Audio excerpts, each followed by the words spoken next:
Hi, third graders. Today we're going to read a book called If You Take Away the Otter. And just by looking at the cover of this book, you might be thinking, okay, well, there's a cute little illustration of some otters. And if I take a picture walk, there's no table of contents, there's no chapter headings, not seeing a lot of nonfiction text features. So you're probably thinking this is a fictional story. But that is not the case. This is a nonfiction book. So nonfiction books aren't always written in the format that we see with lots of nonfiction text features and chapter headings and photographs and maps. They can also be shown like this with illustrations. And you'll see this one does have captions throughout. But we know that it's nonfiction, or I know because I already read it, and it is facts about otters and the ecosystem or the food chain in the ocean. So I'm going to go ahead and read this to you, but there's a couple things that you need to be looking out for. So when you're done with this, you're going to have some independent work to do, and this is going over main idea and details. And I'm actually going to tell you the main idea. So before you even read, you're going to have the main idea of this book. The main idea is how the ecosystem and the food chain work in the Pacific Ocean. And hopefully we should recognize ecosystem and food chain from science, right? So we're going to be learning how the ecosystem and food chain work in the Pacific Ocean. Now your job throughout the book is to determine the details. And here's the deal. For information from the book to be considered a key detail, it has to be a detail that connects to the main idea that the author is teaching us. So in most nonfiction books, especially like this one, the author includes information that is important and it's key details that is necessary and connects to the main idea. So those are important details. But authors also in nonfiction books include a lot of details that are just really interesting, or they amaze us, or they gross us out, or they just keep us interested in reading. And those are considered interesting details. All right, and we need to determine the difference between each one. So we are going to be looking for important details that relate to the main idea. We're also going to be just checking in and making sure we understand when something's an interesting detail, but it does not relate to the main idea. So we're going to learn lots of cool facts, and I know my smiley face looks mad, but he's supposed to be looking shocked, like gasping for air because he thinks something's so cool. So these interesting details are ones that don't connect to the ecosystem or the food chain in the Pacific Ocean. And when you're done reading this with me today, you're going to have a Google assignment to do where you need to organize and sort out the important details from the interesting details. Okay, so we're going to learn some cool things, but we need to make sure that all the important details when we read a nonfiction book and we summarize it relate to the main idea. They're not just random cool facts. They relate to the main idea. Okay, so that's what you're going to be listening closely for as I read. There is one more thing I want to point out to you before I read, because we're going to see some vocab in this book. And I'm going to stop and point out a couple different sentences when we see new vocab. So sometimes when we see new vocab, we don't know what a word means and we need to use context clues to figure it out. Well, in this book, and all nonfiction books, the author will sometimes include clues right in the text or tell us the definition right in the text. So this is a sentence from the book. It says, kelp is a large marine alga or seaweed. So the author in this book used a comma after the word alga. Now, I have no idea what the word alga means. I don't really know what kelp means either. But based on what I see here after the comma, the author tells me the definition right in the book. So kelp is a large marine alga. Okay, so we know kelp is alga. But what's alga? Well, alga is a seaweed. So authors will sometimes use commas, or they will use a little dash after a word, which looks like this, and it tells us right in the text what the vocab word means. So I want you to keep your eyes peeled as I read, and also when you read on your own. If you get to a tricky word, we'll see if the author tells you the definition right after the comma or right after the dash. So kelp is a large marine alga or seaweed. So now when I continue reading, I know when they talk about kelp or algas, they're talking about seaweed, and I know what seaweed is, right?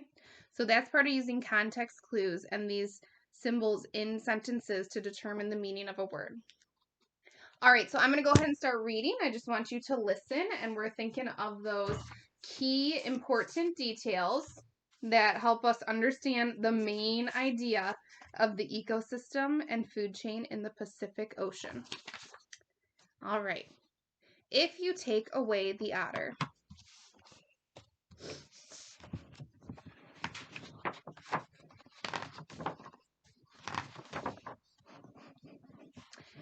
On the Pacific coast of North America, where the ocean meets the shore, there are forests that have no trees.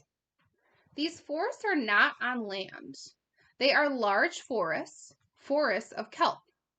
Kelp is a large marine alga or seaweed, and I underlined this sentence because that told me the definition of alga. The kelp acts as the trees in this forest. It clings to the rocks at the bottom of the ocean and grows up toward the surface, sometimes reaching more than 100 feet, which is equal to 30 meters tall. Kelp grows near the shore, where the water is cold and clear, and where the ocean floor is rocky.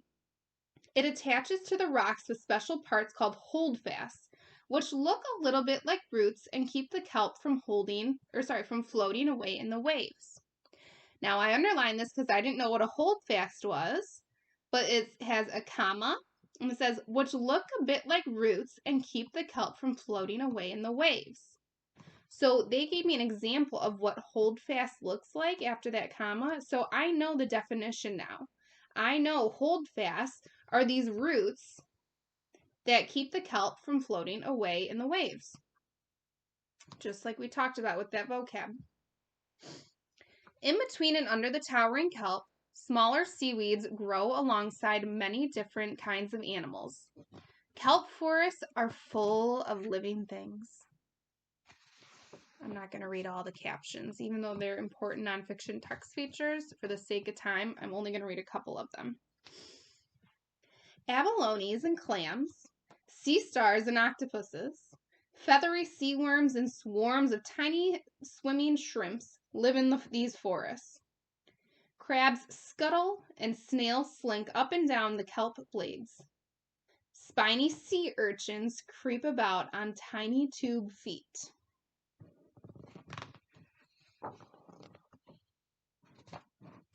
And swimming all around are fish. Shy kelpfish, big-eyed rockfish, and bright spotted greenlings. Schools of silver herring and striped mackerel lay their eggs in these forests. I have a text-to-self connection because it's reminding me of Finding Nemo. Can you picture where Nemo and his dad lived at the beginning of the movie? Where all these animals, these fish, and these other underwater animals live, and it's a nice ecosystem and environment for them. Sea lions and bald eaglefish, let me reread. Sea lions and bald eagles fish these forests for their suppers. But the king of these forests, the hungriest hunter, is the sea otter. Otters dive into the deep and fill their bellies with fish and clams, snails and crabs, abalones and octopuses, and the prickly, spiny sea urchin. It says a sea otter needs to eat a lot to help it keep warm, about a quarter of its own weight each day. If you ate like an otter, you would need to eat about 24 hamburgers a day. Can you imagine? All living things in these forests are connected. The kelp and other seaweeds make homes and shelters for their animals. They provide food, too. Animals such as abalones, snails, and sea urchins eat the kelp and seaweed. And some animals, like sea otters, eat other animals. There is just enough seaweed, enough seaweed eaters, and enough meat eaters to help the forest thrive. But there was a time when people took the otters away. What do you think is going to happen? Aww. Indigenous peoples had lived alongside otters for thousands and thousands of years. But then new people came to this coast. They wanted the sea otter's fur, which is thick and soft and the warmest of warms. They wanted to sell it around the world. They took more and more, hunting the otters until almost all the otters were gone. And I'm connecting to social studies right now, and the fur hunters, or the fur traders we learned about in Michigan who hunted for fur. Well, there's humans who were hunting for the sea otter's fur too. People do not always understand at first the changes they cause when they take too much. When they took the otters away, the kelp forest began to change. Now I'm going to read this caption here because there is a vocab in here that is new to me, but I was able to figure it out based on context clues and using that comma where the author explained it to me. So it says, fur companies force some indigenous peoples, like the Aleut, to hunt for otters. More otters were killed than ever before. Where once there was 150,000 to 3,000 sea otters, by 1911, only 1,000 to 2,000 survived. So that is very few otters. Now, I had never heard of the Aleut. That word is just completely foreign to me. But I was able to figure out who or what the Aleut was based on the context clues. It says fur companies force some indigenous peoples, like the Aleut, to hunt them. So I know the Aleut was a group of indigenous people. Okay, so now that makes sense to me. I know what that word means. Without the otters to hunt the urchins, more urchins stayed alive each year. Those urchins made more and more urchins that had ever lived in the forest before. An army of urchins. And it takes a lot of food to feed an army. The urchin army crept along the ocean floor looking for its seaweed food. They ate the small seaweeds. They ate the kelp where it clung to the rocky bottom. One by one, the kelp was cut down. Kelp by kelp, ocean forest fell. So think of an land forest. If you cut down all the trees, well, that's what is happening in the ocean forest right now.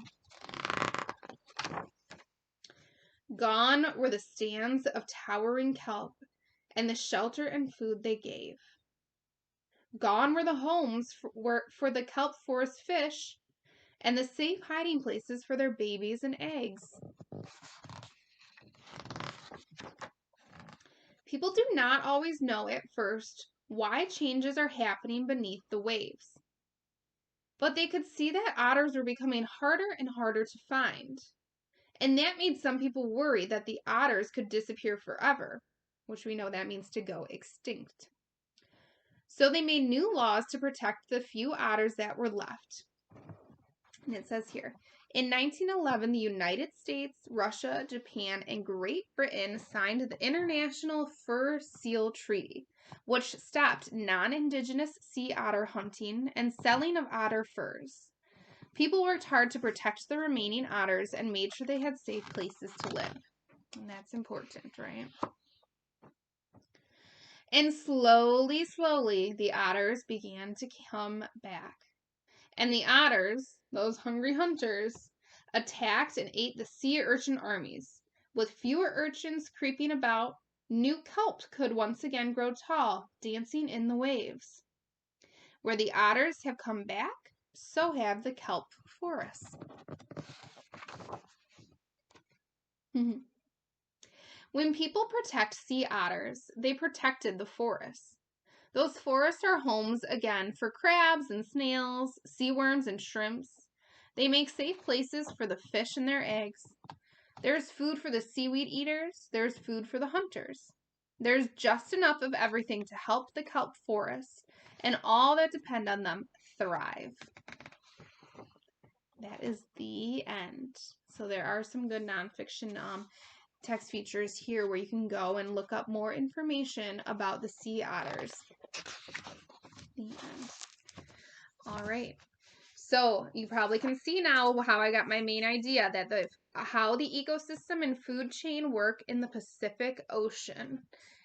So when you go on to your Google assignment, you are going to be organizing sorting, I should say, the important details and interesting details.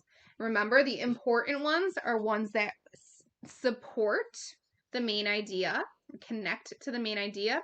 The interesting details are just ones that make us go, oh, cool, or oh, sad, right? Makes us feel an emotion. All right, go ahead to your Google assignment, and I know you guys will do great.